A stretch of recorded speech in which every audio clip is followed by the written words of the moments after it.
الرحیم نحمده ونصلي ونسلم على رسوله الکریم۔ جناب رسول اللہ صلی اللہ علیہ وآلہ وسلم فرماتے ہیں، جو شخص نماز کو قضا کر دے، اگرچہ بعد میں پڑھ بھی لے، پھر بھی اپنے وقت پر نہ پڑھنے کی وجہ سے ایک حقب دوزخ میں جلے گا، اور حقب کی مقدار 80 سال کی ہے، اور 1 سال 360 دن کا، اور قیامت کا ایک دن 1000 برس کے برابر ہوگا۔ اس حساب سے ایک حقب کی مقدار 2,88,00,000 سال ہوئی۔ حقب کے لغت میں معنی بہت زیادہ زمانے کے ہیں۔ اکثر احادیث مبارکہ میں یہی مقدار آئی ہے، جو کہ اوپر گزری ہے 80 سال۔ حضرت علی رضی اللہ تعالی عنہ نے ہلال ہجری سے پوچھا کہ حقب کی کیا مقدار ہے؟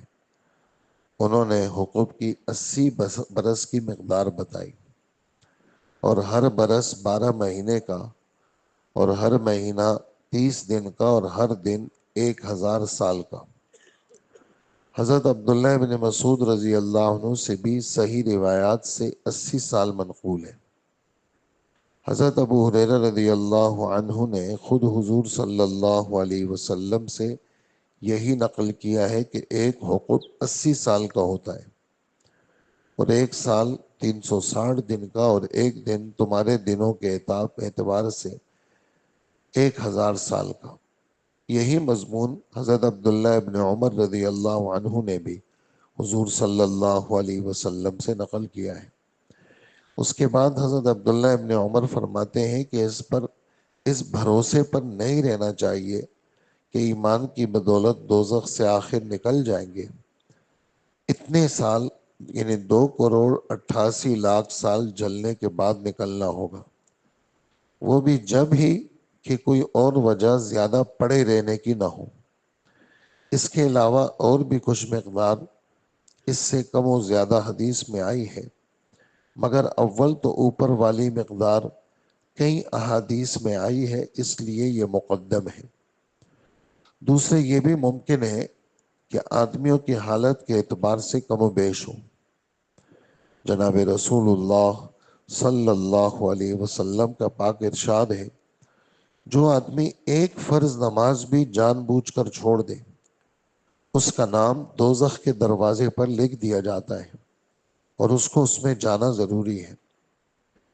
ایک مرتبہ جناب رسول اللہ صلی اللہ علیہ وسلم نے فرمایا، یہ کہو کہ اے اللہ، ہم میں سے کسی کو بدبخت اور محروم نہ کر۔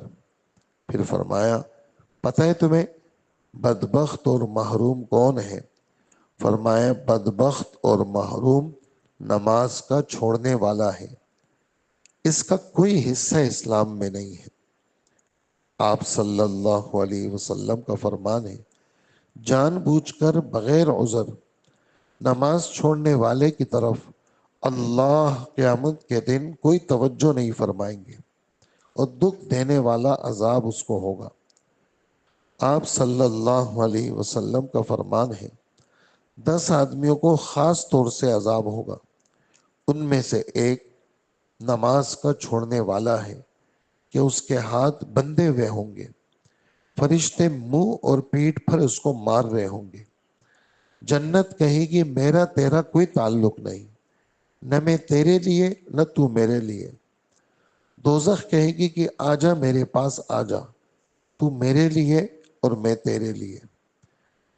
یہ والی بات بھی حضور صلی اللہ علیہ وسلم کی ہے کہ دوزخ میں ایک جنگل ہے جس کا نام لم ہے۔ اس میں سانپ ہے جو اونٹ کے گردن کے برابر موٹے ہیں، اور لمبائی اتنی کہ 1 مہینے کی مسافت کے برابر ہے۔ اس میں نماز چھوڑنے والوں کو عذاب دیا جائے گا۔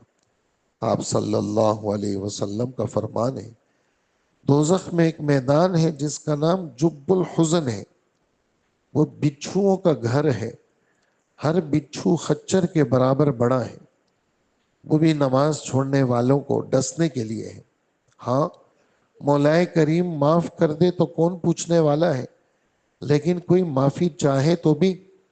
ابن حجر رحمۃ اللہ علیہ نے اپنی کتاب زواجر میں لکھا ہے کہ ایک عورت کا انتقال ہوا، اس کا بھائی دفن میں شریک تھا، اتفاق سے دفن کرتے وقت ایک تھیلی قبر میں گر گئی۔ اس وقت خیال نہیں آیا، پیسوں کی تھیلی تھی، بعد میں رنج ہوا، چپکے سے قبر کھولی کہ وہ تھیلی نکالو۔ قبر کو کھولا تو آگ کے شعلوں سے بھر رہی تھی۔ روتا ہوا ماں کے پاس آیا اور حال بیان کیا اور پوچھا یہ کیا بات ہے؟ ماں نے بتایا وہ نماز میں سستی کرتی تھی اور نماز کو قضا کرتی تھی۔ اللہ پاک ہم سب کی حفاظت فرمائے۔